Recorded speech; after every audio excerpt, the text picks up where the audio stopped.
Hi, it's Kim Marie, and I want to ask you, what do elephants and the GPS, what can they possibly have to do with being anxious and overwhelmed? Well, I know this, that my mind goes and goes and goes and goes, and when I feel anxious, it's usually because I need to know all the answers before I can make a move, which I've learned so many times is the opposite, is that we have to keep moving. We have to take one step at a time. So when we feel anxious and we feel overwhelmed, first thing we can do is get present. And the way to get present, so if we think about an elephant, right? How does one consume an elephant? It's one bite at a time. It's one step at a time. But in order to do that, we have to get present. So taking a couple of deep diaphragmatic breaths. So what does that mean? A lot of times we breathe very shallow, and even more when we are stressed. We're like, we're just sucking air. And like, you'll notice that when you breathe, if you suck your belly in, then that's not a diaphragmatic breath.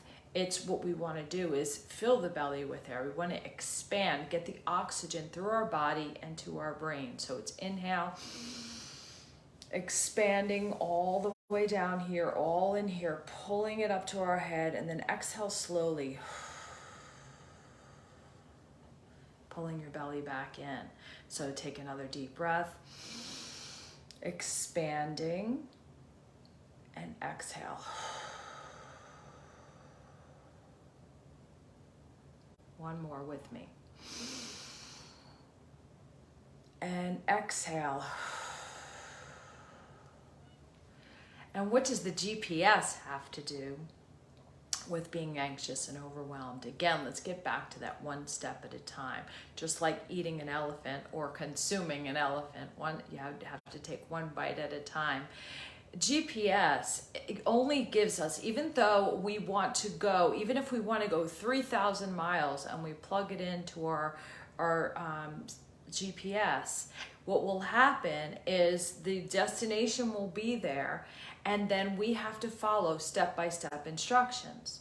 And each time we don't get the next instruction until we do the first one. So go 500 feet, make a left. If you make a left, then it's going to tell you go 16 miles on this highway and you'll get off at this exit or whatever it is, right?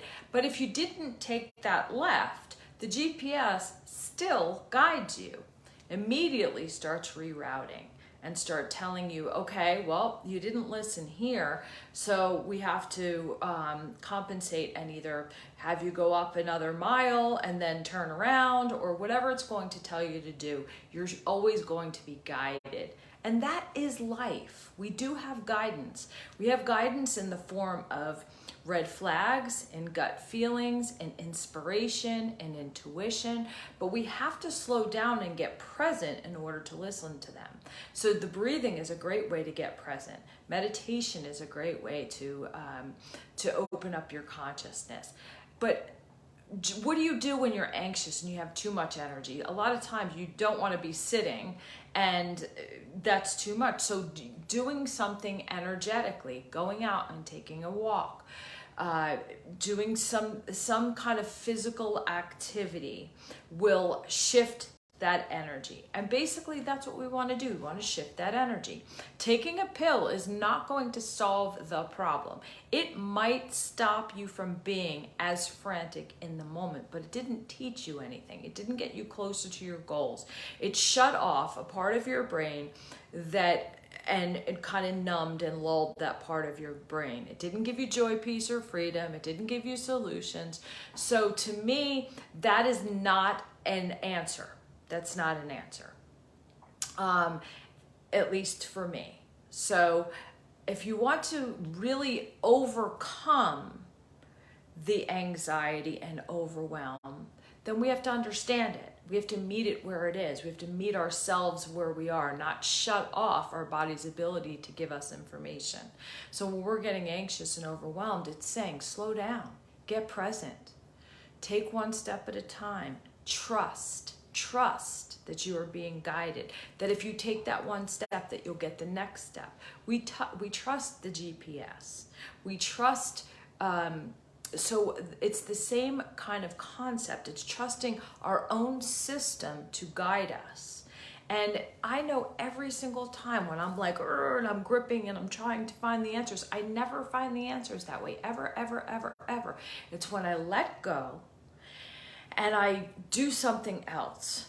Again, it doesn't have to be sitting there and meditating. Maybe you're too wound up for that. It could be doing bursts of energy in some way. It could be running up and down the stairs for a moment, or doing a set of push-ups with some breathing, which is amazing. Doing some diaphragmatic breathing, and then doing a strength exercise like push-ups or squats. But whatever it is, remember this, that anxiety is a state of being. It is not who you are. It's not your... You do have control. You do. To tell you you don't is just sad, right? It's not blame. It's just understanding your body, understanding how it's trying to communicate with you, understanding that some of the ways that we do things don't work long term. They don't get the results that we want, which hopefully for you is joy, peace, and freedom, along with your goals being met. But you can have both. You can have both.